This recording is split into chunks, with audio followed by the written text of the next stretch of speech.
आयरिया उज्झाया साहु पंच पर मेठी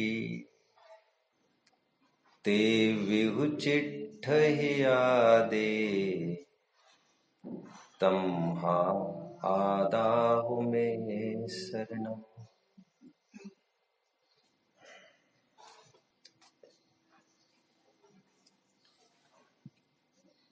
अरहंत परमात्मा सर्वज्ञ देव ये जौहरी के स्थान पर है। जौहरी आप जिनंत ज्वेलर, सांसारिक प्रपंचों से दूर रहने वाले आरंभ परिग्रह के त्यागी, ज्ञान ध्यान की मस्ती में मस्त ऐसे निर्ग्रंथ दिगंबर मुनिराज वे रत्नों के व्यापारी है। ऐसा ही व्यवसाय मैंने किया है। पांचवी गाथा की टीका आत्मख्याति। और हम तुम लोग ऐसे जौहरी और ऐसे रत्नों के व्यापारी के कुल में पैदा हुए हैं। बड़े भाग्य से इस मुकाम तक पहुंचने के उपरांत हमें भी यह कुतूहल स्वाभाविक रूप से होना ही चाहिए कि आखिर रत्न क्या है और रत्न की परख कैसे होगी। तो प्रारंभ करने के पूर्व, आज इस पिटारे को खोलने के पूर्व, रत्नों के पिटारे को खोलने के पूर्व रत्न किसे कहते पहले इसका डिस्कशन कर लेते हैं। वैसे आश्चर्य होगा सुनकर, रत्नत्रय यह शब्द 1000 वर्ष पहले अमृतचंद्र स्वामी जी ने पुरुषार्थ सिद्धि उपाय में प्रयोग किया है। रत्नत्रयमिह हेतु निर्वाणस्य भवति नान्यस्य। मैं इतना ही समझ रहा था, बट जब मैंने और पीछे के पेजेस खोले तो मुझे यहां तक दिखाई दिया ये परंपरा कुन स्वामी तक नहीं, और पीछे कार्तिकेय स्वामी भी एक गाथा में, प्राकृत गाथा में, वत्तु साहव धम्मो खमादि भावो ये दसवी हो धम्मो रयण तयम च धम्मो, यहां तक कि ये ग्रंथि लिख दिया रयण सार। रत्नत्रय ये शब्द आज का नहीं है, आचार्य ने ही इसका प्रयोग किया। बट बिफोर दैट रत्न शब्द का थोड़ा सा अर्थ समझने की कोशिश करते हैं। रत्न कहते हैं अपनी जाति में श्रेष्ठ को। प्रचलित अर्थ ऐसा क्यों है मैं ये बताऊंगा थोड़ी देर में। रत्न शब्द का अर्थ होता है अपनी जाति में सर्वश्रेष्ठ, सुप्रीम, मैचलेस। जैसे हम कहते इन्हें भारत रत्न का अवार्ड दिया गया, तो भारत में ही स्टैंड्स अलोन, उनके साथ ऐसा कोई शख्स नहीं है जो इनके कंपैरिजन में खड़ा रह सकता है। से सचिन तेंदुलकर जब भारत रत्न दिया गया तो क्रिकेट के लिए उनको दिया गया, तो उस समय में he was unique. Bismillah Khan को दिया गया तो जो भी सनई वादन वगैरह जिसके लिए दिया गया तो उसे कहते रत्न। जैसे महिला रत्न, तो सभी महिलाओं में उत्तम, उत्तम वर्ड है रत्न के लिए। हमारे ग्रंथों में चक्रवर्तियों की 9 निधियां और 14 रत्न कहे गए। चक्रवर्तियों की प्रॉपर्टी 9 निधि और 14 रत्न के रूप में कहे गए। 14 रत्नों में से एक अश्वरत्न होता है। वो अश्वरत्न मीन्स वो ऐसा घोड़ा है, उस घोड़े की बराबरी इस जमीन का कोई भी घोड़ा नहीं कर सकता। उनके पास इतने एक्स्ट्राऑर्डिनरी माल है सब उनके पास। से हस्ती रत्न, उस हाथी की बराबरी कोई हाथी नहीं कर सकता, किसी भी प्रकार नहीं कर सकता। से सेनापति रत्न, जो सेनापति है उनका जय कुमार, उसकी बराबरी, उसके टक्कर भी कोई नहीं कर सकता। उसको हाथ भी नहीं कोई लगा सकता, चक्रवर्ती का लड़का भी नहीं। अब मैं ज्यादा डेप्थ में नहीं जाना चाहता। रत्न कहते हैं अपनी जाति में उत्कृष्ट। एक स्त्री रत्न भी होता है, सुभद्रा नाम थी उनकी पत्नी भरत चक्रवर्ती की। तो जितनी भी नारियां है इस भूतल पर, कोई भी इसकी सुंदरता का मुकाबला नहीं कर सकती। देयरफॉर स्त्री रत्न, रत्न अपनी जाति में उत्कृष्ट। लोक में प्रचलन रत्न का है वो कंकड़ पत्थरों में उत्कृष्ट के रूप में। रत्न कहते ही हमारी बुद्धि इतनी खराब हो गई है कि रत्न कहते वो रत्न दिखता है जो कंकड़ पत्थरों में उत्कृष्ट है। दैट इज ऑल्सो कंकड़ पत्थर। इसमें तो अध्यात्म एक्सट्रैक्ट हो रहा था कि कंकड़ पत्थरों में उत्कृष्ट है। उत्कृष्ट की तरफ ने हमें कंकड़ पत्थर की तरफ ध्यान आकर्षित होना चाहिए था। आचार्यों ने कहा रत्न यदि कोई होगा तो हम जैविक गुणों की यदि बात करना चाहते हैं, श्रद्धा, ज्ञान और चारित्र जो निर्णायक होते हैं, जीव के सुख दुख में निर्णायक 3 गुण है, श्रद्धा, ज्ञान और चारित्र। कोई भी जीव श्रद्धा के बिना नहीं है, कोई भी जीव आस्था, श्रद्धा आस्था। किसी की किस पर आस्था है, किसी की किस पर आस्था है। नास्तिक कोई भी नहीं है इस विश्व में। जो जीव यह मानता है कि ईश्वर नहीं, तो वो भी उसके ऐसे आस्था है, विश्वास, बिलीफ है कि भगवान नहीं है, भगवान नाम की कोई चीज नहीं है। कोई भी जीव यहां पर आस्था, विश्वास के बिना नहीं है, श्रद्धा के बिना नहीं है। कोई भी जीव ज्ञान से रहित नहीं है और कोई भी जीव लीनता और मग्नता से रहित नहीं है। ये 3 टर्म्स में प्रयोग कर रहा हूं, श्रद्धा फेथ के लिए, ज्ञान नॉलेज के लिए, और लीनता और मग्नता जो मैं कह रहा हूं आपको बिट मुश्किल जा रहा होगा। आप समझ रहे मेरी बात को? आप समझ रहे मेरी बात को? ठीक है। जो लीनता मग्नता उसकी तरफ मैं थोड़ी देर में आऊंगा, जिसे कंडक्ट कहते हैं। तो आचार्य देव ये कहना चाह रहे हैं हमको, श्रद्धा तो सबके पास है, कोई जीव है ही नहीं जो बिना श्रद्धा के हो, सबकी अपनी अपनी मान्यता है। आचार्य देव कहते हैं बट उत्तम श्रद्धा कौन सी? उत्तम श्रद्धा वह है जो जैसी वस्तु है वैसा विश्वास करे, बाकी सब अंधविश्वास की कैटेगरी में चला जाएगा। इस विश्वास को, इस श्रद्धान को, टेक्निकल वर्ड्स में इस दर्शन को 2 प्रकार से विभाजित किया जा सकता है। एक अंधश्रद्धा, उस अंधश्रद्धा की बात नहीं कर रहा हूं मैं जो एकदम लोक में मान्य है, बिल्ली रास्ता काट गई, छींक आ गई देहरी पर, आदि आदि। वो तो एकदम ऐसी बात हो गई लौकिक, जिसको सुपरस्टिशन वगैरह कहते हैं, और बहुत सारे सुधारक, समाज सेवक उसको हटाने में लगे हैं। बट यहां पर यह कहा जा रहा है धर्म में, श्रद्धा यदि सभी जीवों की कैटेगराइज करनी हो 2 टाइप्स में, तो एक अंधश्रद्धा होती है, ब्लाइंड फेथ होता है।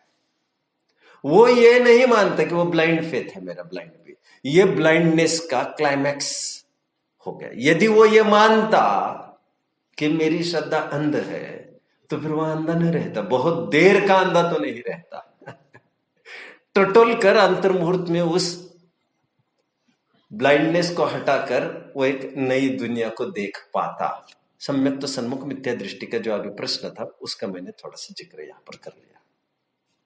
आचार्य देव कहते हैं, हमारे मुनि भगवान संत कहते हैं, विद्वान जितनी भी परंपरा चलती आ रही है वे सब ये कह रहे हैं कि इसे 2 रूप में कैटेगराइज किया जा सकता है श्रद्धा को। एक मनमानी श्रद्धा और एक श्रद्धा जो वास्तव में अप्रिशिएबल है। शब्द एक भी जो मैं प्रयोग कर रहा हूं वो मेरे अपने नहीं है। मैं जगह जगह आधार नहीं दिखाना चाहता आपको। जैसे अप्रिशिएबल, ये स्वयं पूज्यपाद स्वामी ने शब्द का प्रयोग किया है। प्रशंसनीय ऐसा वे कहते हैं। सम्यक शब्द का अर्थ प्रशंसनीय ऐसा सर्वार्थ सिद्ध में किया गया है। वे ये कहते हैं अप्रिशिएबल श्रद्धा वह है जो जैसी वस्तु है वैसा माने, बस उसके अपने अपने मन की सब माने, इसमें क्या धरा है। तो वो ये कहते हैं श्रद्धा वही सम्यक है, सम्यक दर्शन की मैं बात कर रहा हूं, जो हमको सुखी बनाए। अभी अभी तो आप ये कह रहे थे जैसी वस्तु है वैसा विश्वास करे। हाँ, एक ही बात है, क्योंकि जैसी वस्तु है वैसा विश्वास करने से ही सुख होता है, और जैसी वस्तु नहीं है वैसा विश्वास करने से दुख होता है। इसलिए वस्तु का विश्वास करना बड़ा मायने रखता है, क्योंकि हमारे सुख दुख की बात है। विश्वास किस प्रकार करना चाहिए, क्या करना है, उसका सब्जेक्ट क्या होना चाहिए, मैं थोड़ी देर में बताता हूं। अभी उससे पहले मुझे ख्याल में आ रही है समन भद्रा आचार्य देव का एक छंद, इदमेवे दृश्यंचैव तत्वम नान्यन्न चान्यथा इत्यकंपाय सांभवत सन्मार्गे संशयारुचि। क्या गजब का छंद है। जो भी घाट आते जा रहे बीच में, हर एक घाट ऐसा है कि वही रुककर वही डुबके लेते रहे, ऐसा लगता है। बट माइल्स टू गो, अभी आगे बढ़ना है मुझे। उस छंद में समन भद्रा आचार्य देव ये कह रहे हैं यह वस्तु है और ये इसी प्रकार है। अटल श्रद्धान समझ रहे हो आप, अड़िग अड़िग श्रद्धान, अड़िग श्रद्धान नॉट एल्सवेयर, क्योंकि अड़िग श्रद्धान की बात नहीं है। श्रद्धान अड़िग ही होता है, जिसका अपना अपना एक विपर्यास होता है, वो भी अड़िग श्रद्धान ही होता है, एल्सवेयर नहीं। जो वस्तु है वहां पर अड़िग श्रद्धान, यही वस्तु है और ऐसी ही, अन्य नहीं, अन्य प्रकार से नहीं। और दुनिया कितनी भी आकर उसे डाइवर्ट करने लग जाए, उसके ट्रायल एंड एरर में कितने भी फेलियर्स दिखने लग जाए उसको। फॉर एग्जाम्पल अभी मैं बताने वाला हूं, जैसे फॉर एग्जाम्पल हम व्यापार करने के लिए गए और उस दिन खूब कमाया। व्यापार करने के लिए नहीं गए, उस दिन हमने कुछ नहीं कमाया। And it has happened not once or twice, but यही देखते आ रहे हैं हम। जहां जहां मेहनत की उस प्रकार की, वह हुआ धनार्जन हुआ, जहां पर उस प्रकार की मेहनत नहीं की, उस प्रकार का धनार्जन नहीं हुआ, तो वो एक व्याप्ति बना लेता है कि जहां पर मेहनत होगी वहां पर पैसा आएगा। बट सबसे पहले प्रहार उसकी बुद्धि पर तब पड़ता है, आस्था पर, जब एक दो जन वो आसपास ऐसे लोग देखता है जो बिना मेहनत के भी आ रहा है। That catches his attention. उन हजारों की भी भीड़ में वो एक को पकड़ लेता है, उसे कहते हैं साइंटिस्ट। आम जनों को जो नहीं दिखती वो उसको दिख सकती है। वो कहते हैं व्हाट अबाउट दिस, इस केस को स्टडी करो। अरे छोड़ो ना इसको, तुम बाकी की बातें क्यों नहीं देखते हो। नहीं कहते बाकी सबको छोड़ो, इसको क्यों नहीं देखते हो आप लोग। ऐसा क्या हो गया कि मेहनत करने के बावजूद भी इसे रिटर्न्स नहीं मिले, और ऐसा क्या हो गया जो बिना मेहनत के भी इसे रिटर्न्स मिले। बाप ने कमाया होगा, बेटे को मिल गया, बेटे ने तो मेहनत नहीं की। यहां पर बाप ने तो की ना, बेटे ने तो नहीं की ना, मिल गया ना उसको। बिना मेहनत किए मिल गया कि नहीं। मतलब नियामक कारण कोई और होना चाहिए, तो नियामक कारण के को फॉलो करने लगता है, और फिर वो एक कंक्लूजन पर पहुंचता है कि इसका हिडन कारण कुछ होना चाहिए, जिस हिडन कारण को कर्म ऐसा बोला गया है जैन दर्शन में। तो वो इस कंक्लूजन पर पहुंचता है, अमीरी हो गरीबी हो, इसका कारण कर्म है। वो नियामक कारण, एज अ रूल है वो।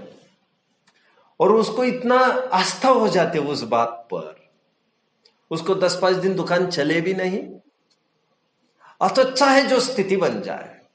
हमारे ग्रंथों में ऐसी भी बातें हैं कि बनारसी दास जी के पास, बनारसी दास जी एक साधारण आदमी थे, एक ऐसी स्थिति के में गुजर रहे थे जो खासे गरीब थे, और एक बार उन्हीं के घर में चोर घुस आए। घर तो अच्छा अच्छा दिख रहा था क्योंकि अमीरी थी ना पहले, घर तो वो बदल नहीं सकता। वहां पर घुसे तो उन्होंने देखा 2-5 कुछ सामान है, वो इकट्ठा कर लिया कुछ पोटलियों में।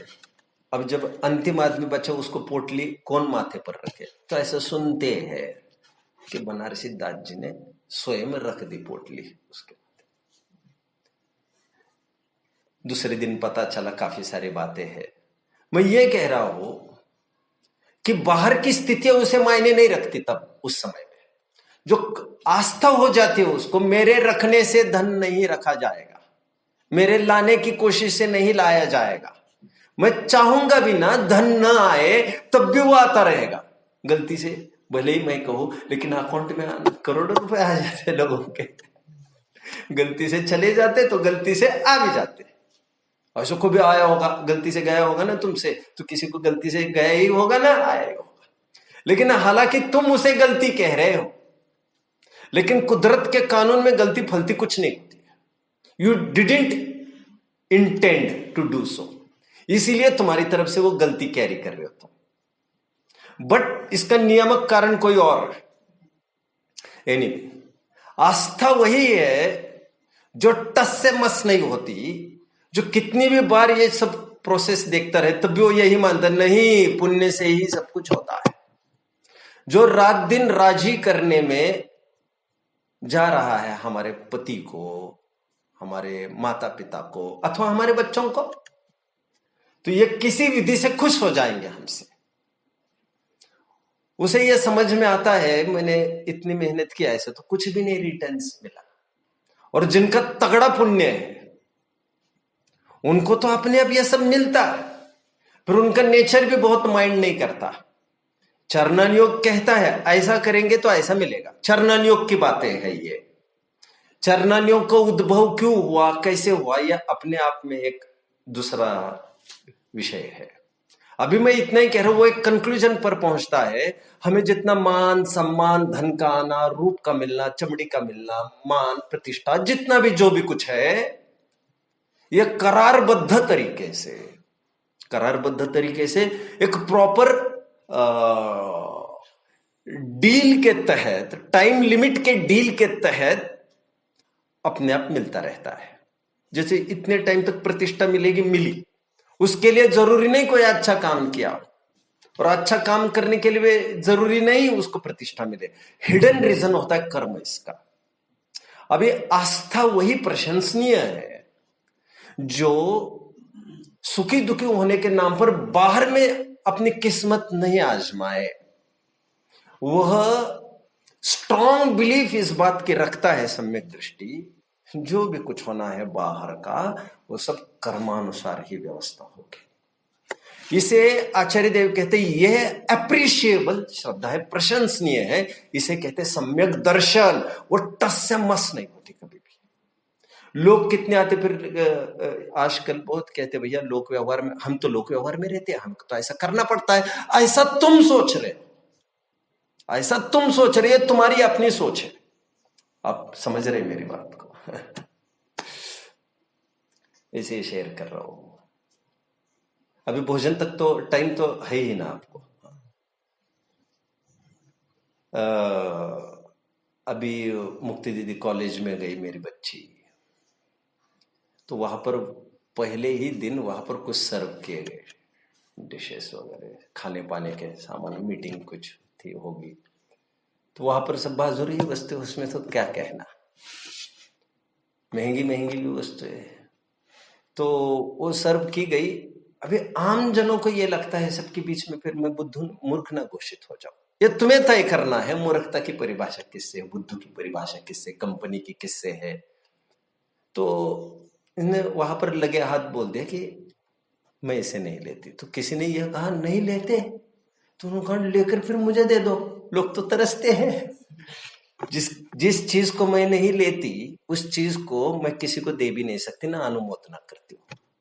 वहां पर एक जन साउथ का था, एक जन जो नॉन जैन ही था, वो इतना इन्फ्लुएंस्ड हुआ, उसने मन से इस बात को बोल दिया कि एक ये चीज मुझे समझने मिली आज, जो चीज हम नहीं कर सकते खराब समझकर, हम उसे प्रमोट भी नहीं कर सकते किसी प्रकार। अभी कोई ये समझे कि इससे मेरे समाज फिर परिवार सब दुखी होंगे, ये तुम्हारी अपनी निजी समझ है, निजी। और बेटे जितना आजमाना है आजमा ले, उनको राजी करने के लिए जितना आजमाना है आजमा ले, 5 साल 10 साल, फिर आजमाइश के बाद एक निर्णय पर पहुंचना पड़ेगा आपको। Before being so late, too late, तुम्हें कहीं ना कहीं डिसाइड तो करना पड़ेगा होश हवास में ही। तो जितना आजमाना है आजमा ले। तो हमें यह पता चलता है कि जितना हमारे साथ लोक व्यवहार अच्छा होता है तो बुरा होता है, अध्यात्म ये कहता है उसका बहुत ताल्लुक नहीं है हमारे बिहेवियर से। चरणान योग कहता है उसका ताल्लुक है, बट अध्यात्म कहते हैं it has nothing to do with that thing. तो यह सब कर्म फिलॉसफी होती है, और सम्यक दृष्टि को यह आस्था है। जो भी कुछ होगा बाहर का, लड़के का जीना, लड़के का मरना, लड़के का खुश होना, लड़के का दुखी होना, यदि ये इसको आस्था हो जाए, यह सब वो अपना कर्म लेके आए गांठ का, तो हम फिजूल में उसके पीछे अपना जीवन खराब नहीं करेंगे। आप समझ रहे बात को? आज जो अननेसेसिटीज में हमारे जीवन हम बर्बाद कर रहे हैं, अभी लग्जरीज की भी कहा बात है, हम तो ऊपर की भी और कोई छत ढूंढ रहे हैं उससे भी। बेसिक नीड्स कहा तो जैनिज्म ये कह रहा था, बेसिक नीड्स की भी परिभाषा भैया हम बैठकर एक बार तय कर लेंगे, समझ लेंगे। जिसे तुम समझ रहे हो ऐसा नहीं है। अब तुम बाहर निकलकर, लग्जरी से भी बाहर निकलकर तुम कहां दौड़ लगा रहे हो अपने, और वो भी उसको बेसिक नीड समझता है, क्योंकि उसका लाइफस्टाइल उसने उस कदर का बना रखा है। सब कृत्रिमता का विश्व। आस्था जब ये अडिग होती है, बाहर का आना जाना, संयोग वियोग, शरीर का भी, सब अपनी अपनी कर्म फिलॉसफी ने जैसा कहा है वैसा होता है, तो बाहर में वो उलझता नहीं है। फिर जैसे 6 द्रव्य 7 तत्व कहे, 6 द्रव्य में जैसे जीव जानन देखने वाला कहा है, अपने हाथ में तो अपने हाथ भी नहीं है। रहीम अपने हाथ जो ना ही अपने हाथ, जानना देखना ही मेरा काम है, ऐसा समझने वाली, ऐसा श्रद्धान करने वाली जो आस्था है, उसे सम्यक दर्शन हमारे जिनवानी में कहा गया। यह सम्यक दर्शन की बात है। ध्यान रहे, लोक व्यवहार में, सोसाइटी में, हमारे परिवार में रहते समय हमारी आस्था डगमग नहीं होना चाहिए। मेरा जमाई घर पर आ रहा है, उसे धर्म की तो बुद्धि है ही नहीं, हम रात में सर्व नहीं करेंगे तो उसे कैसे फील होगा। तुम्हारी आस्था तो डगमगा गई, तुम्हारी डगमगा गई, तुम्हारी डगमगा गई। तुम्हें ये डाउटफुल हो उठे, तुम्हें उनका मन रमाने के लिए, जमाने के लिए, अपना सरीका बनाने के लिए तुम्हें यह पाप करना पड़ेगा, और तुम मूर्ख बनकर ये सोच रहे हो मैं ऐसा करूंगा तो उनको फेवर में कर लूंगा। झूठा है ये सब।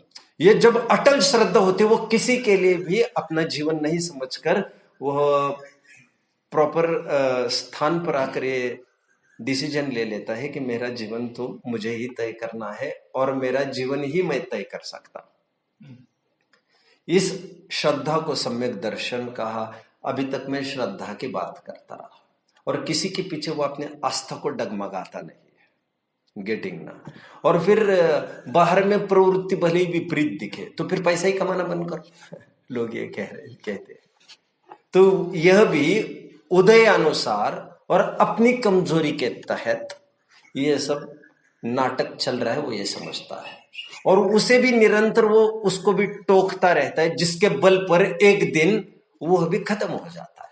जिसे तुम हंस रहे हो देख देख कर, जब आपको विश्वास हो गया है कि कमाने से धन नहीं आता, तो आप क्यों कमा रहे हो? तो जो दुनिया कह रही है बाहर से, वो तो ज्यादा समझदार हो गया है, और ये वही तो यह कहता है ये तो मुझे ही नहीं समझ में आ रहा है, मुझे इतनी आस्था है, कितनी आस्था, अभी सब छीन ले जाओ मेरे से, मुझे उससे खास मतलब फर्क नहीं पड़ेगा।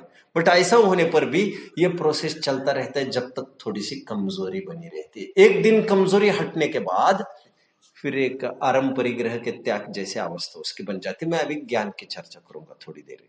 अभी सम्यक श्रद्धा समझ में आ रहा है, जो किसी से डिगती नहीं है।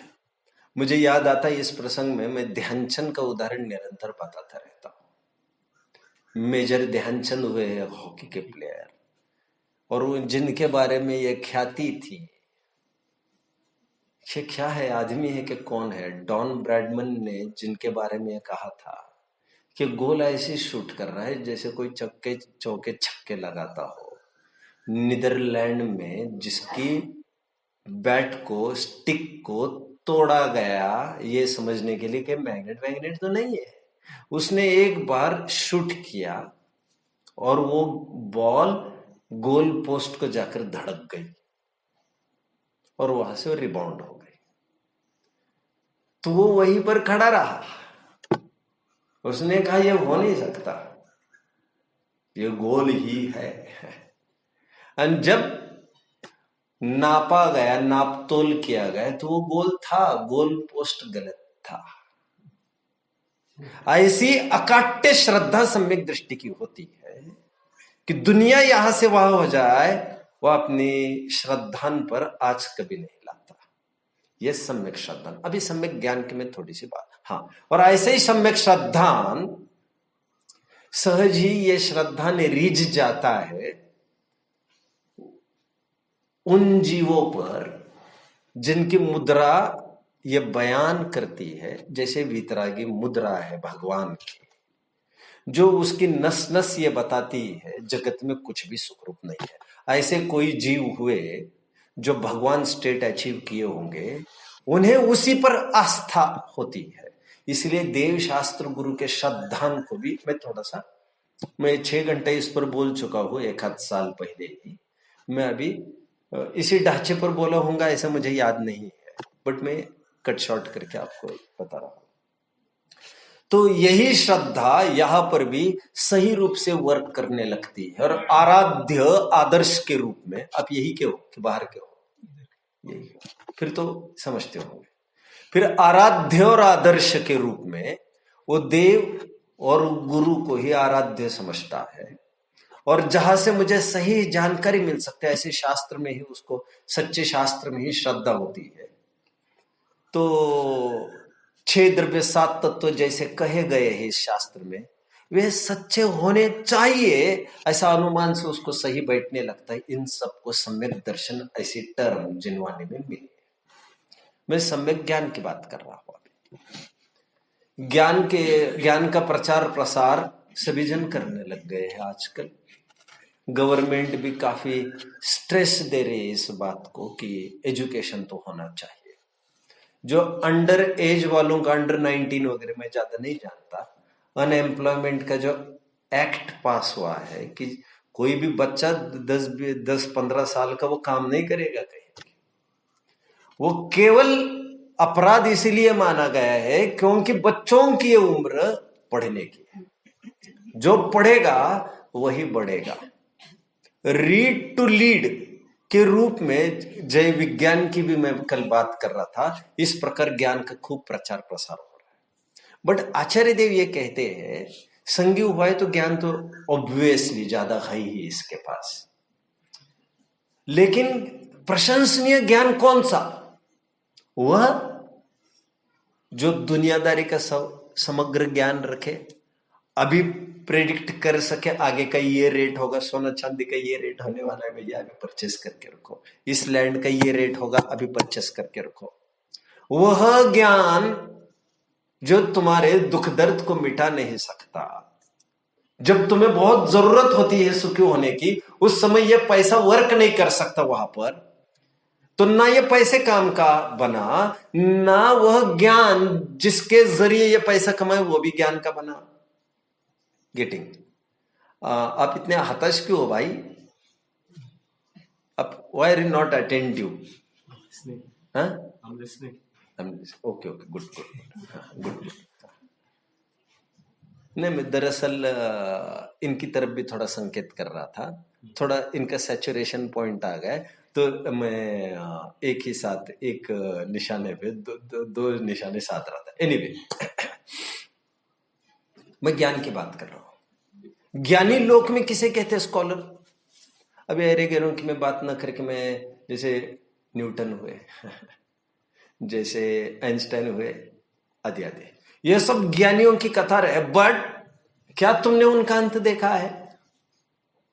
वे आइंस्टाइन भी मरते समय ये कहकर गए कि मैंने सब इतना सब शोध खोज की, बट ऑल इन वेन, मैं यही खोज नहीं कर पाया कि मैं कौन हूं।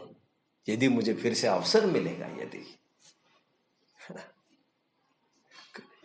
अंग्रेजों की कृपा से इतना ही चालू हो गया है कि अंतिम ख्वाहिश मांग लो भैया, बट ये तो नहीं हो सकता फिर से नरभव मिल जाए।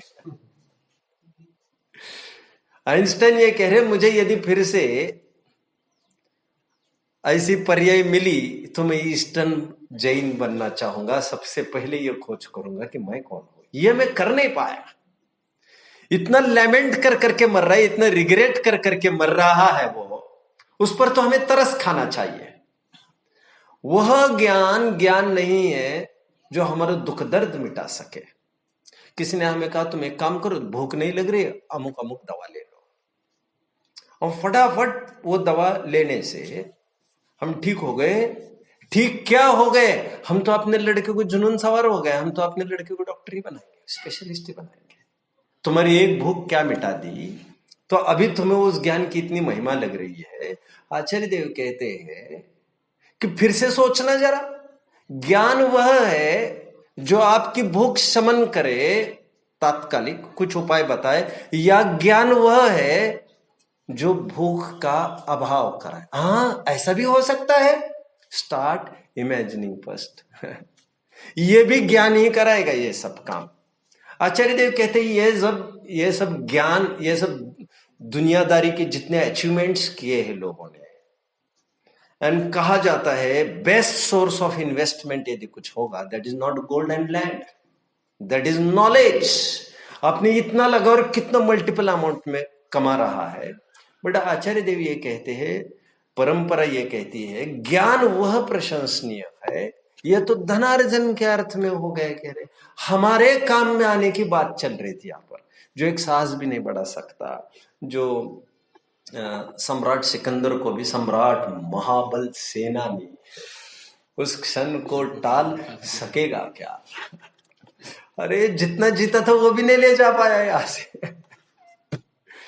सम्राट महाबल सेनानी कितनी उम्र थी?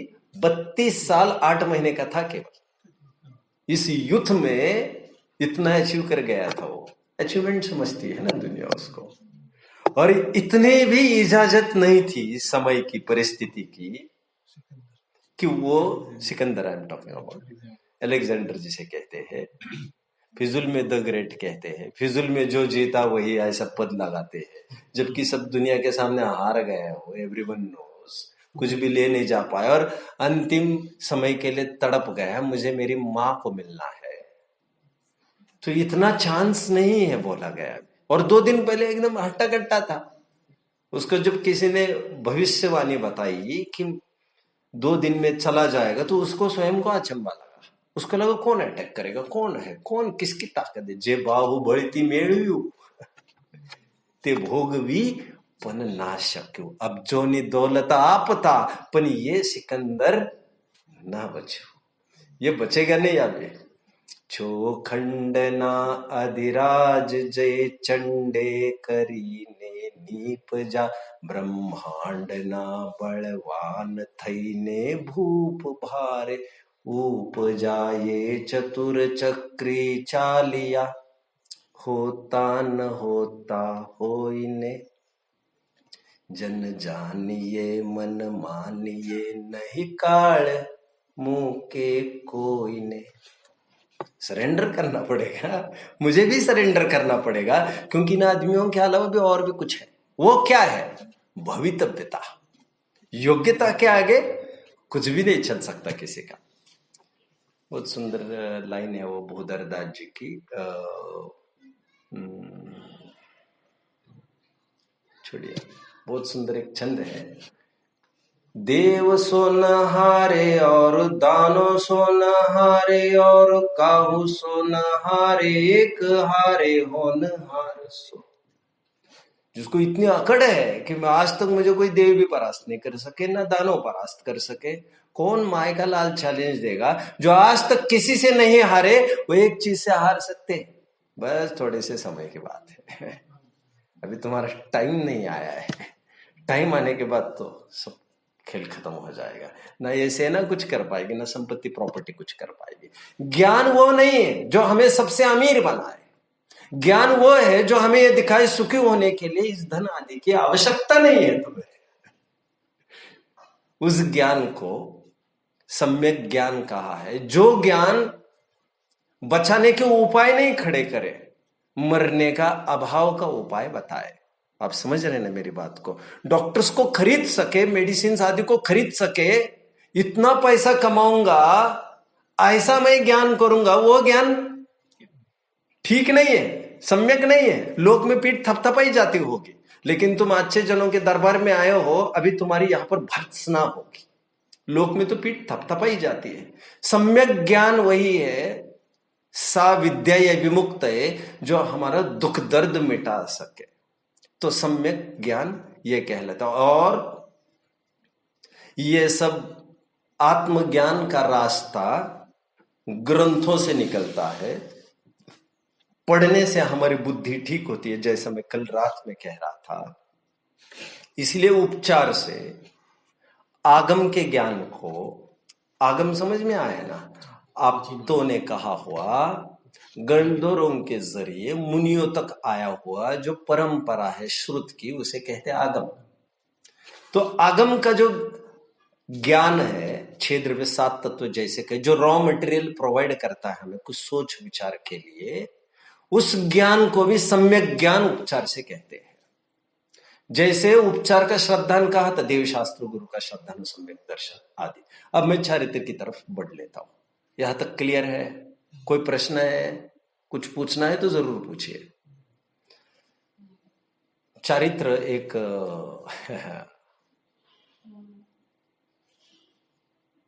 जनरली चारित्र सामने आते ही कुछ क्रियाएं दिखने लगती है, हम ये भूल जाते हैं ये जैविक गुणों की बात चल रही है, ये जीव के गुणों की बात चल रही है। और जीव किसी प्रकार से शरीर की किसी एक्टिविटी से बेनिफिट नहीं हो सकता उसे।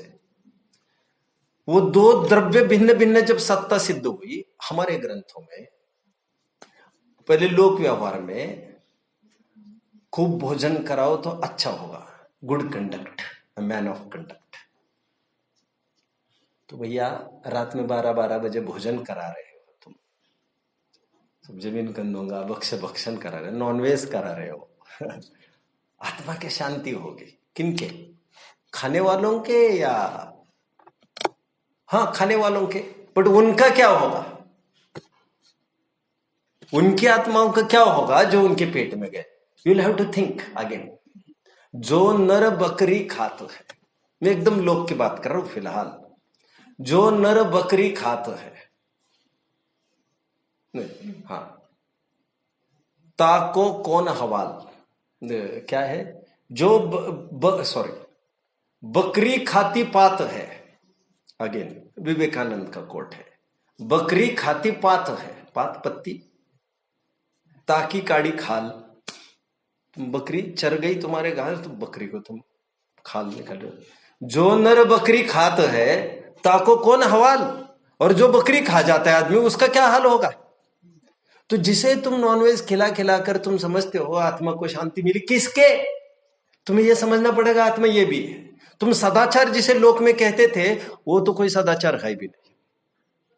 बट जैन दर्शन में कुछ कहा गया है, सुबह रोज उठना चाहिए, ऐसी आसन ऐसी मुद्रा में बैठना चाहिए,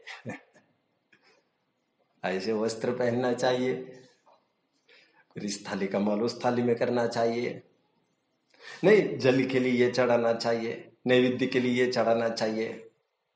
और ऐसा ऐसा अध्ययन करना चाहिए। ये जितनी भी क्रियाएं कही है उन सब को एक टर्म का प्रयोग है, कंडीशनली, क्रियाकांड। कौन सी टर्म का प्रयोग है? क्रियाकांड। और एक बीच में शब्द का प्रयोग किया, कौन सा? कंडीशनली। कंडीशनली मतलब ये सब करके, प्रोग्राम करके सब तुम उनका मोटिव नहीं समझ सके। पूजन में पूजन इतनी सी है, भोजन उतना ही होता है। भोजन के पहले स्टार्टर के रूप में जो सर्व किया जाता है, बाद में सौंप वोप जो चपाते, दैट इज नॉट रियली भोजन। भोजन तो इतना सही है, हालांकि वहां पर तो भोजन बड़ा है और आगे पीछे कम ही है। बट मैं ये कह रहा हूं, पूजन में तो आगे पीछे बहुत सारी बातें अथवा साथ साथ, बट उसके बीच में जो तुम्हें एक बार तो ये लगा, एक बार दाव लगाना चाहिए, एक बार तो इस मार्ग पर आना चाहिए, एक बार इस बात की अनुभूति करनी चाहिए कि पर द्रव्य के बिना भी मेरा अस्तित्व है। तो इतनी ही चीज, वो गाभा है उसका, दल है उसका, बाकी सब छल छिलके। वो क्रियाकांड, उसको हम ग्रंथों में भी उसको कंडीशनली क्रियाकांड इसलिए कहते हैं क्योंकि हमारी कंडीशन ये थी कि वहां तक तुम पहुंचो, क्योंकि तुम अच्छे कपड़े पहनोगे तभी तो तुम्हें एंट्री मिलेगी। इतने बड़े आदमी के पास जा रहे हो तो अच्छे ढंग के कपड़े पहनो। लेकिन कपड़े पहनना और रिझाना उपाय नहीं था, धक्के मार के बाहर नहीं निकाले जाए, ये बात थी। अभी अंदर जाकर राजे से मूल बात करनी है, तुम्हें तुम्हारा काम करना है, कोई कपड़े दिखाते मत बैठना उनको। तो ये बाहर के छिलके भर की बात है। ये उनको धर्म कंडीशनली कहा जाता है और क्रियाकांड भी कंडीशनली कहा जाता है। क्रियाकांड तब कहा जाएगा जब तुम इसी में मस्त है, कपड़े कपड़े देखते रहे। अरे राजा सामने खड़ा है, वो उसके साथ बात कर, तुम्हें एंट्री मिली है अंदर। अब मूल बात कर ले, काम साध ले तुम। यहां वो कपड़ों का योगदान इतना ही था बाहर से अंदर आने तक। उसी प्रकार हम जितनी देर के लिए समझ गए ये भगवान हमारे शरीर के ही कोई थे, कोई अलग स्पीसीज नहीं है। सुखी होना इतना सरल सीधा उपाय है। जो प्रतिकूलता है, जिसे मैं कह रहा हूं, जिसे मैं मान रहा हूं, जो प्रतिकूलता आज मैं फेस कर रहा हूं, कम प्रतिकूलता उनके जीवन में नहीं थी। जो कुन आचार्य है जिनको लोग कहते हैं, वे भी इसी खून हड्डी के बने थे। जिस खून हड्डी का मैं बना हूं, वे इसी काल में पैदा हुए, मैं इसी काल में पैदा हुआ हूं। ठीक है, भाग्य से दुर्भाग्य से उनके बीवी बच्चे नहीं थे, बट बीवी बच्चे वाले गोपाल दास जी ऐसे बहुत थे, टोडरमल जी जैसे, वे भी बीवी बच्चे वाले थे। प्रतिकूलताओं का पार नहीं था उनके भी, गरीबी उनको भी थी, शारीरिक आदि व्याधियां तो उनको भी थी, बनारसीदास जी आदि आदि को। तो कोई अलग सा क्वेश्चन पेपर नहीं आया है हमें और ऑप्शन करके भाग भाग कर इतना ऑप्शन तुम कट शॉर्ट करोगे, यही क्वेश्चन में अटेम्प्ट करूंगा, ऐसे भी नहीं है कुछ। इतने ऑप्शंस नहीं है खड़े तुम्हारे पास। इसी के बीच में उन्होंने टॉप किया है क्वेश्चन पेपर, वही तुम्हारे पास आया है। वो वैसा वाला भी नहीं है क्वेश्चन पेपर जो एक क्या होता है ना, कि किसी को कुछ क्वेश्चन पेपर होते हैं, मैथमेटिक्स वगैरह क्वेश्चन पेपर्स ऐसे होते हैं ना, आजकल चालू हो गए। वो उसमें नकल वगैरह ना करे, अवॉइड करने के लिए क्वेश्चन पेपर 4-5 टाइप्स के हुआ करते, ऐसे भी कुछ नहीं है। लगभग लगभग 19-20 वही हालत है कुछ। हाँ, तो मैं ये कह रहा हूं कि उनके बीच में हमारा हो सका, हम क्यों नहीं कर पाएंगे? तो ये जो जितने भी बाहर की क्रियाएं हैं, जैसे शुद्ध भोजन पान भी किसी ने किया है, शुद्ध की बहुत बड़ी बात है ये तो वो तब तक क्रियाकांड है जब तक तुम उसी को धर्म समझ रहे हो।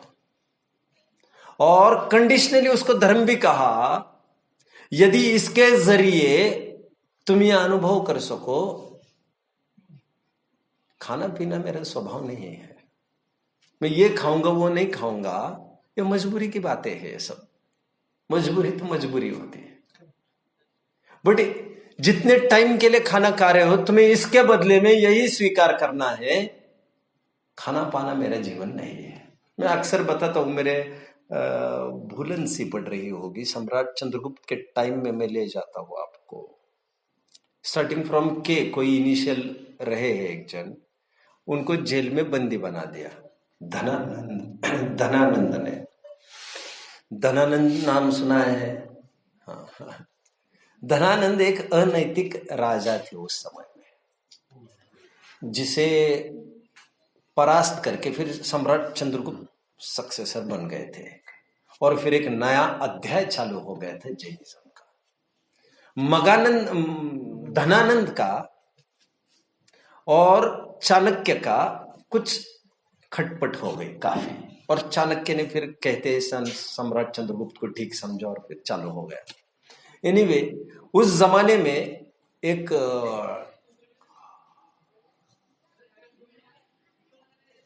मैं नाम बोल रहा हूं कैसे, कुछ एक शख्स थे, उनको धनानंद ने गुस्से से जेल में पटक दिया, पूरी फैमिली को। वो तो मरते दम तक, अब काला पानी समझो, जो भी समझो अभी समझ लो। तो 7-8 जन थे, और कहते ये तुरंत नहीं मरने चाहिए। क्या नाम है? हाँ, नहीं नहीं नहीं, काष्टांगार तो बहुत पहले का रोल है ये। इट्स लाइक कोड़ी वगैरह, ऐसा कुछ नाम रिजेंबल करता है इसको, छोड़िए आप इसको। तो मुक्ति को भी नहीं पता क्या ये नाम?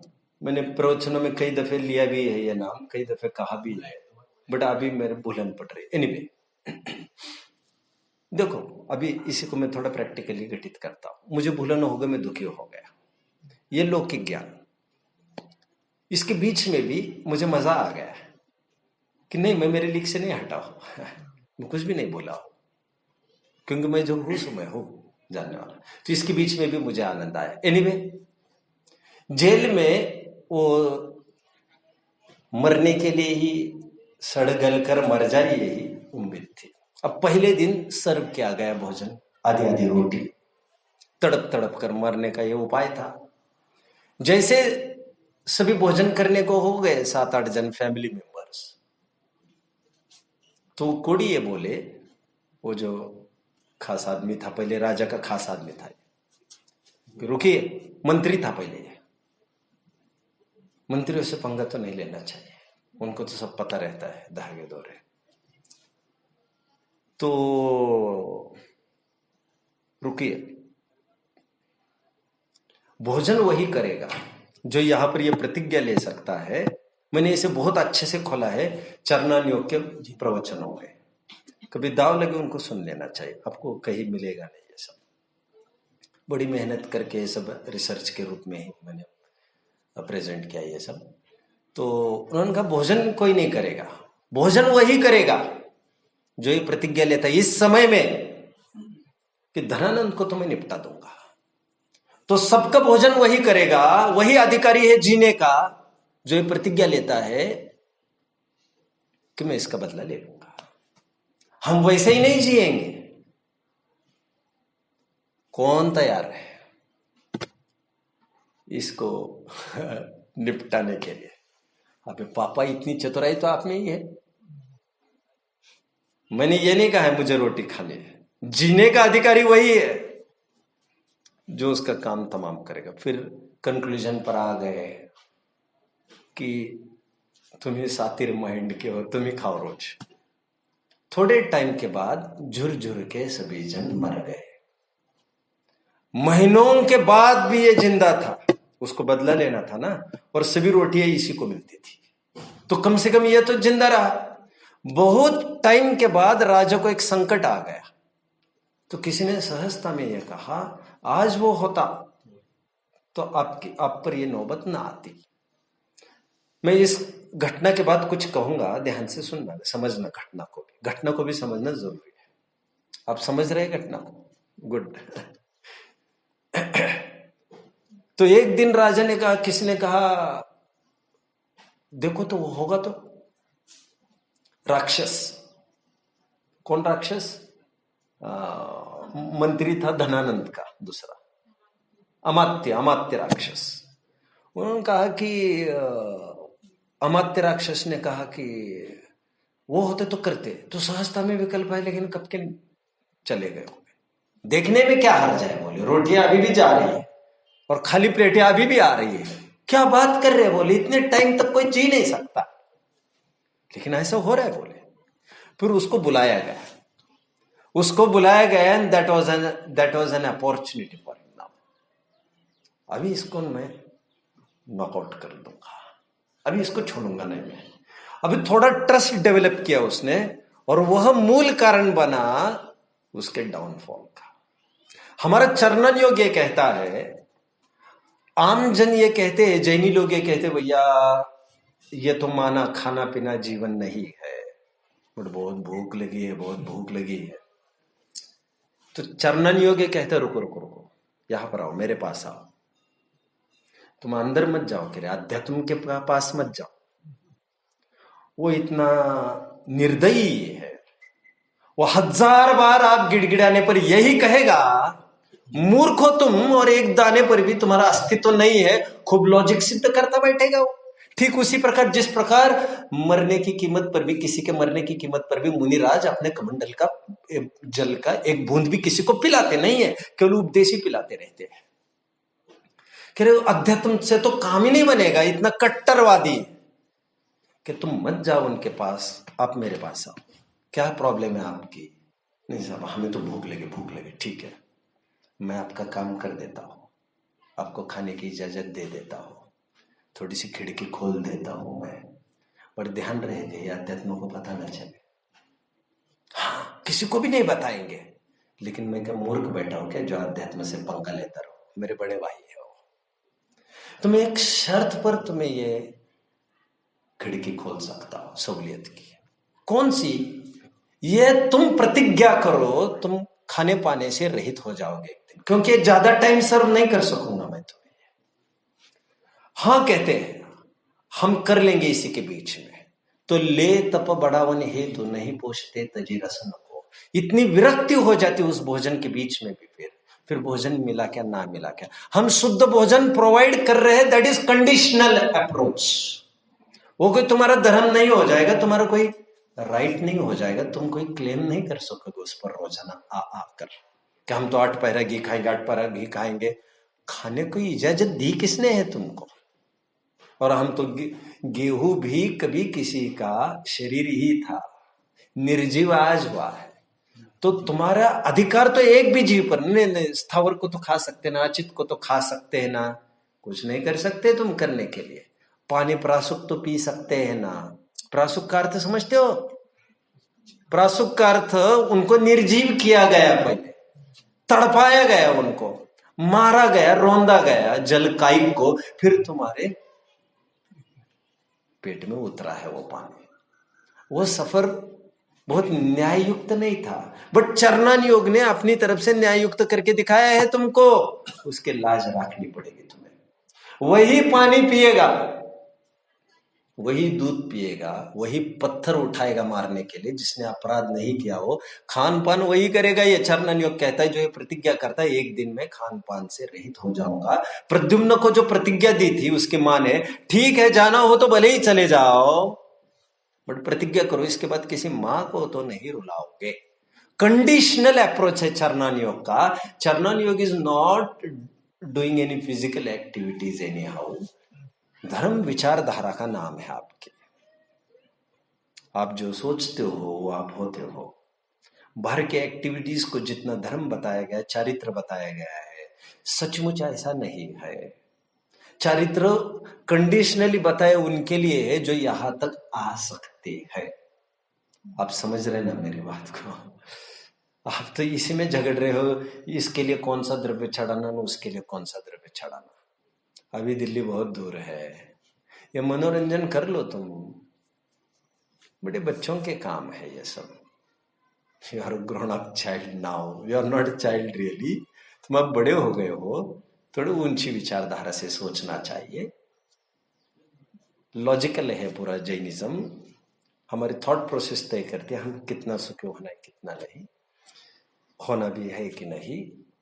ये सम्यक चारित्र कहलाता है। लीनता, स्थिरता वही है। इसके लिए थोड़ा खोलना पड़ेगा। राग द्वेष इज ऑल्सो लीनता बट इन परद्रव्य। वीतरागता इज ऑल्सो लीनता but is that is in स्वद्रव्य। लीन तो हुए बिना रहेगा नहीं जी, बट लीन कहाँ होना है? वस्तु पराई माने अपनी भेद नहीं करता, मरेगा फिर। ये रत्नत्रय का स्वरूप मैंने संक्षेप में तो नहीं बताया है, फिर मुझे 1 घंटा लगभग होने को ही है अभी, लेकिन 2-3 मिनट घंटे के बचे हैं। कुछ पूछना हो तो पूछ सकते हैं, नहीं तो मेरी तरफ से मैंने पूरा कर दिया है।